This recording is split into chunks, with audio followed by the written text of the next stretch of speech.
Mr. Rhoda? Thank you, Judge. Before you this morning is case number 24-CR1415, captioned State of Ohio versus Jeremy Thomas. Case was last before the court, Judge, on February 12th of 2025. At that time, the defendant pled guilty to 3 counts. Count 1 was a charge of operating a vehicle under the influence of alcohol or drugs or a combination, a felony of the 4th degree, violation of ORC 4511-19A1A. Count 2 was a charge of unauthorized use of a vehicle, a felony of the 5th degree, violation of ORC 2913-02. It's a felony of the 5th degree because the victim was an elderly person. Count 3 was a charge of failure to stop after an accident, a misdemeanor of the 1st degree in violation of ORC 4549-02A. The defendant is present today in court with counsel. Mr. Watson, we are here for purposes of sentence. Mr. Watson? Thank you, Your Honor. May it please the court. Mr. Thomas is a troubled man who's got an issue with drugs and alcohol, specifically alcohol with this particular case. My client admits it. In the pre-sentence report, I think he was pretty open and honest. He has a severe drinking problem, and unfortunately, he compounds that issue by continuing to choose to get behind the wheel of a car and operate it. Your Honor, my client, early on, when I met him, wanted to take responsibility for this. I believe he pled by way of information. He wanted to address this matter.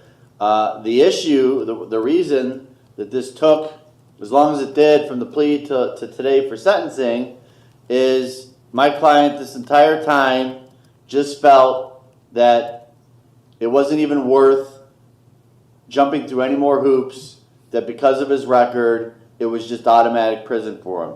All right, guys, buckle up, because this courtroom opens with a heavy hit. Prosecutors lay out 3 serious charges, including a felony OVI connected to an elderly victim, and the defense immediately pivots to paint Jeremy Thomas as someone drowning in addiction. Before the judge even speaks, we're already staring at a man described as hopeless, unstable, and giving up on life. Quite frankly, Your Honor, and I have not heard this from him, this is my own personal viewpoint assessment, but I think Mr. Thomas, quite frankly, has given up on life. And I think it's sad. I know while he was in our jail, he's made various threats for suicide. I know he's been put on suicide watch. I know initially we had a sentencing date about a month ago. He refused to cooperate with probation totally.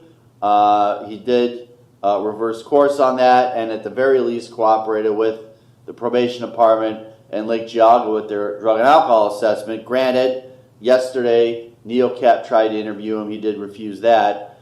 But Your Honor, my client, again, is a troubled man, and I know that there's mandatory time here with the OVI. I know that there's mandatory, the court has the discretion between local time or prison time. With respect to the prosecutor, because I know we've had discussions on this, early on, we have a joint recommendation for 9 months on this case. However, yesterday afternoon, Mr. Thomas called me. I guess there was a glimmer of hope put under him that he might be eligible for treatment. And I think, Your Honor, I think that's what he needed to hear in life was that there might be something. And he called me at the end of the day. I had to leave a little early yesterday to take care of my kid, explaining this. So I want the court to hear it directly from Mr. Thomas, because I know he hasn't been very cooperative. I know his record is horrible, and I know under most circumstances this court probably wouldn't even consider this request. But I think Mr. Thomas is sincere when he called me yesterday. I briefly spoke to him before Your Honor came out. He told me he's prepared to speak. So at this point, Your Honor, I'm going to ask the court to either consider what Mr. Thomas would like or the joint recommendation. Thank you, Your Honor. The defense digs deeper, revealing threats of suicide, refusals to cooperate with probation, and a belief that prison was inevitable. Then comes a twist. A joint recommendation of 9 months, but a new possibility of treatment suddenly appears. The attorney turns to the court, asking whether the judge will honor that glimpse of hope or stick with incarceration. Mr. Thomas, what do you want to tell me? Your Honor, I just wanted to address the court and let it be known that I wasn't trying to not comply with my pre-sentence report. I just didn't have any hope that I would possibly get treatment or probation. And I spoke with the forensic psychologist, and she, after we had spoke, she told me that she was going to recommend 90 days in like Concord Pines or a treatment facility. And I asked her if possibly after that if I could go to a sober house, because I would like to get a home group and a sponsor so that I can stay sober, because I'm just worried about other people's well-being, and me behind the wheel of a vehicle is dangerous not only to myself but to everybody else around me that could possibly either get seriously injured or die. And I just don't want that to happen. So I'm willing to try to get some sobriety and change for other people's well-being as well as my own. Didn't you just do the jail treatment program last fall? That was a year ago in March, yeah. Well, I think it was in the fall, but whatever. Okay, it was recent. So what did you do with the jail treatment program? I successfully completed it. What does They that gave mean? me- What does that mean, successfully completed it? Well, I successfully completed it as far as when I got out, I was seeing Signature Health for my psych evaluations, and I saw a psychologist and she prescribed me medication, but it wasn't a full assessment, so I never got diagnosed with. Thomas finally speaks. He claims he never intended to fight the pre-sentence process, but saw no purpose without treatment on the table. Now he wants structure, a sober house, a sponsor, and the ability to stop endangering others on the road.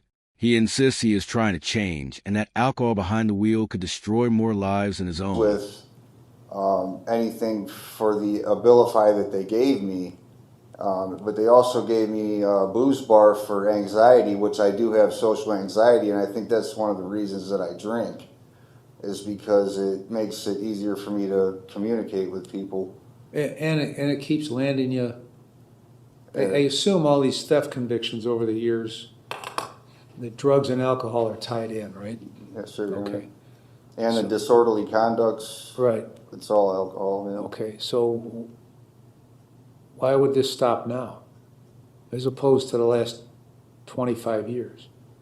I really haven't tried to get treatment any other time, Your Honor. Well, you went to treatment. You went to the jail treatment. And now, I don't know how hard that is to complete successfully in their terms. I imagine you could do the minimal amount and then successfully complete it, right? So it really isn't successful.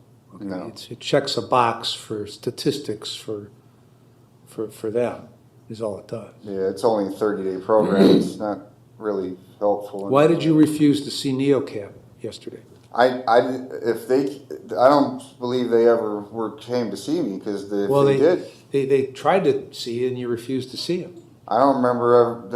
CO's never told me that anybody was. When was that, Kim? Okay. I don't. They never came and got me. The COs never came and got me to see NeoCamp. So, well, I don't think Jan's making that shit up. Okay, she sees people all the time, and if there's I don't think there's a conspiracy with the guards against you. No, but I would. So you can't. The judge pushes back. He questions the value of a recent jail-based treatment program, the sincerity of Thomas's recovery, and his refusal to work with evaluators. The court challenges his reliability, dismisses claims of miscommunication, and rejects the idea that staff or officers will conspire against him, placing responsibilities squarely on Thomas. What you've done the last 25 years hasn't worked, right? Because you keep going to prison. Yeah, sure, yeah. So why is it magically going to work now if I go along with you? because I'm serious, and the other times I wasn't mature and an adult. I'm 41 years old, and I'm just sick and tired of being sick and tired. And I mean, the hit skip that scratched somebody's paint, someone could have got seriously injured, and it's just something that I don't want on my conscience. I lost my daughter in 2017. She got hit by a car and killed, and that really took me downhill with drinking. And I've been thinking about it, and I don't want that to happen to somebody else. As hard as it is for me to not drink, I think it's more important that I mean, I have other children too that need me, and I'm living my life in a bottle instead of being a father. So. Well, you understand, I really can't help you. You understand that, right? Yes, sir. I mean, whether I go along with what you want or not, I can't help you. I know that, Your Honor. So up until 4:10 yesterday, you just wanted to do the 9 months and get on with it, right? No, I've been thinking about it since I originally was going to not do the pre-sentence report because I thought it was hopeless and I was just going to go to prison anyway. The pressure escalates. The judge demands to know why decades of failure would suddenly reverse. Thomas points to age, exhaustion, and the painful death of his daughter in a car accident years earlier.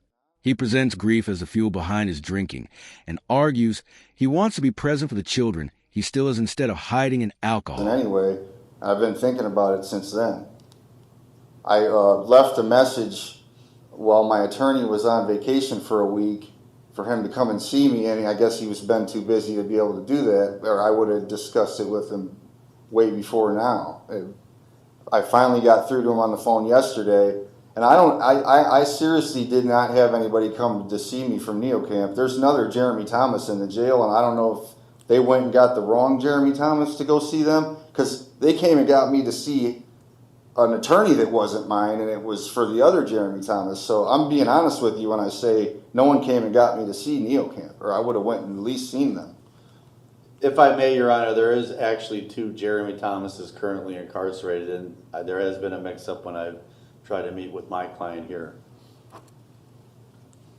All right, anything else you want to say? No, sir, Your Honor. Okay, Mr. Rhoda?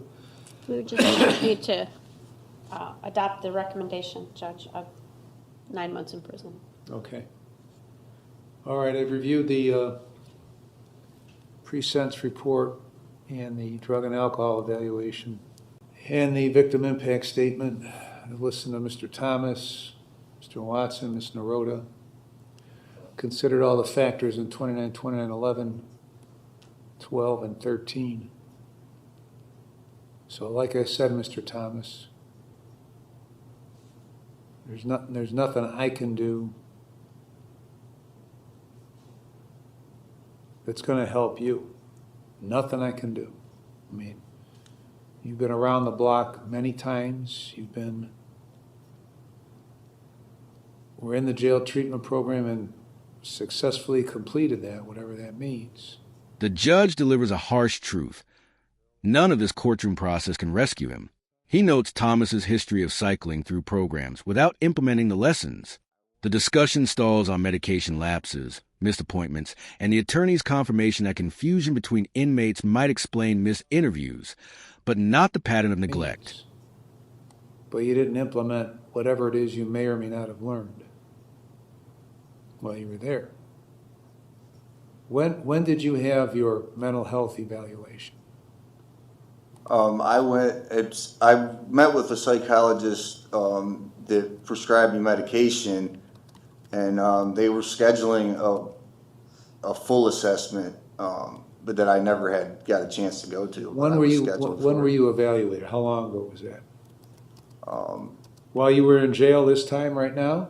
No, I got evaluated when I did the jail treatment program, and then I followed up with Signature Health when I got out. And what was that follow-up like? What'd you do? I went and saw the psychologist that prescribed me Booze Bar and Abilify, and they scheduled. Do you remember the psychologist's name? No, sir, I don't. Okay, go ahead. And they scheduled a full assessment that I never got a chance to make it to Why didn't you make it? because of ending up in jail for the third OVI charge. For this one? The one before this one, Your Honor. The one in Painesville Municipal? Yes, sir. So when's the last time you took any medication? Prosecutors asked for 9 months, but the judge continues dissecting the record. He cites the failed application of past treatment, unclear mental health follow-ups, and a revelation that Thomas stopped medication years ago. The distance between evaluation and action becomes a central issue, raising doubts about rehabilitation outside confinement. Probably like 2022 or 3.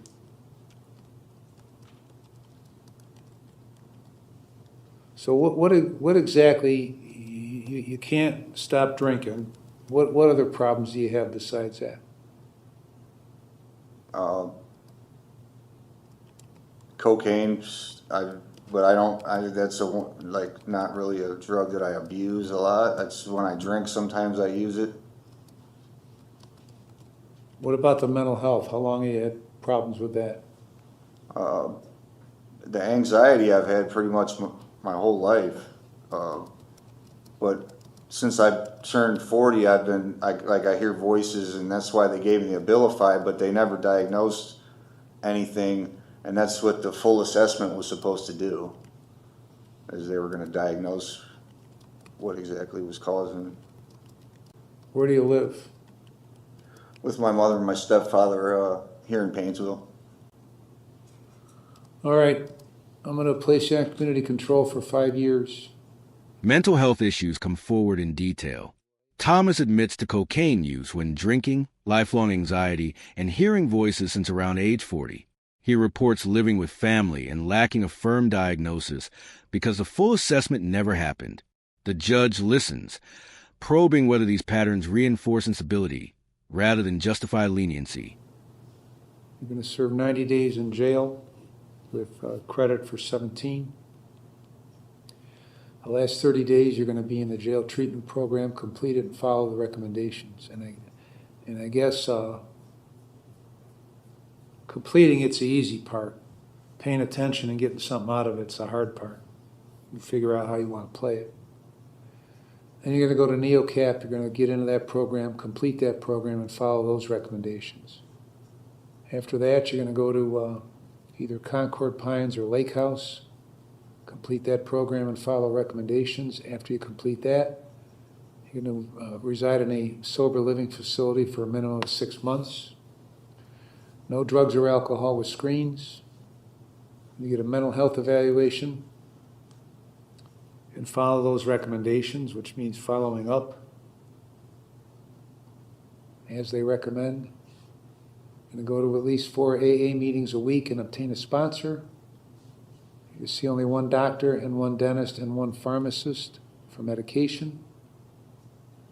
Take your medication as prescribed, sign releases for probation. You're going to complete the decision points program and follow those recommendations and pay the cost and supervision fees associated with this case. Ms. Randallson, as to terms, anything else? Your Honor, if he does the decision point in the jail, then it's going to kind of be like double dipping because it's going to do the one time dipping. Okay. He needs a double dip. You want the double dip? Twice as good. Okay. Okay. Do you understand the terms? Yes, sir. Yeah. Any question about the terms? No, sir. Okay. I can't help you. I can make stuff available to help you. Then comes a surprise. Instead of immediate prison, the judge orders 5 years of community control stacked with layered treatment mandates.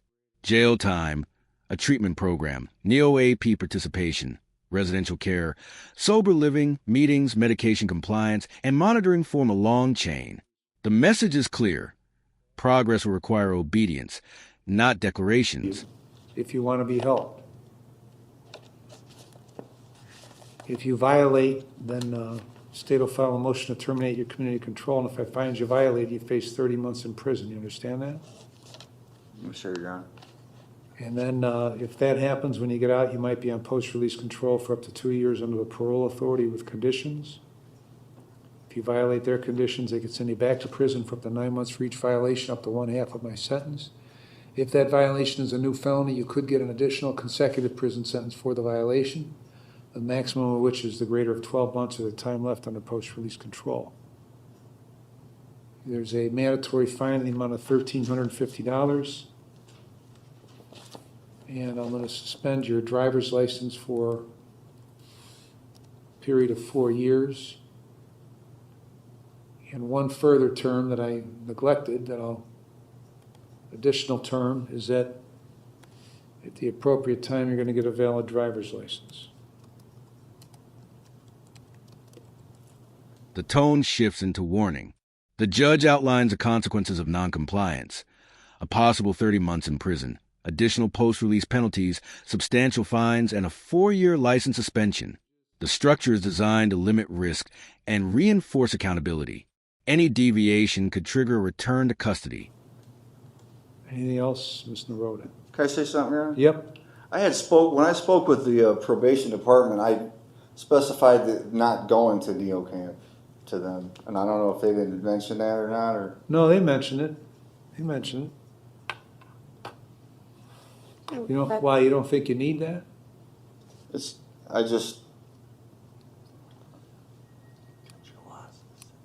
Oh, go ahead and say what you want. I mean, I'm not going to change my mind. Go ahead and say what you want. Now, if you want to, you can just go over there, refuse to get into the jail treatment program, and then we'll come back. Or you can complete it, and then you can refuse to go to NeoCap, and then we'll come back. Or you can get your shit together and do what we're suggesting you do, so you don't keep ending up back here. But I don't care. Doesn't matter to me. It ain't my life, it's your life. Do whatever you want. Like I said, I can't help you. So you don't want to go to NeoCap.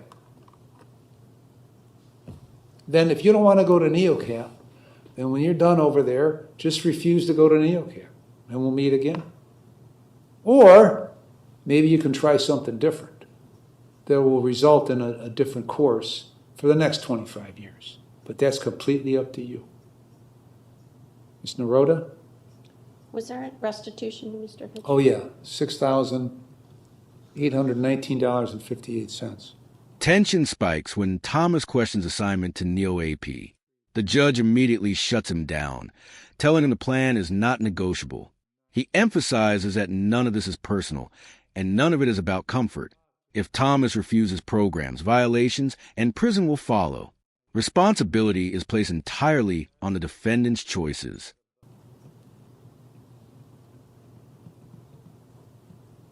Anything else, Mr. Watson?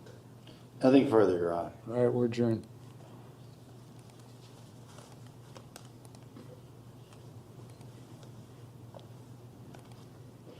You see, now wait a minute, wait. Now, you understand something, Mr. Thomas, okay? They came in here working out a joint recommendation of 9 months in prison, okay? You didn't want that, you wanted treatment, okay? Now, you can talk to Mr. Watson, and he'll readily tell you that I really don't give a shit about joint recommendations, okay? I do what I think needs to be done under the circumstances, whether it's above the recommendation or below the recommendation, or if I think it's appropriate, the recommendation, okay? So I certainly don't care what you want, that you want to dictate to me the terms of what your probation is going to be, okay? Because I'll tell you as I sit here now, I think you blowing off NeoCap, okay, is going to land you right back here at the next available opportunity, which ain't going to be too long after you're free, okay? So I don't care what your recommendation is or what you want, okay? I'm doing what I think needs to be done, so you stop coming back here. But once again, do with it what you want.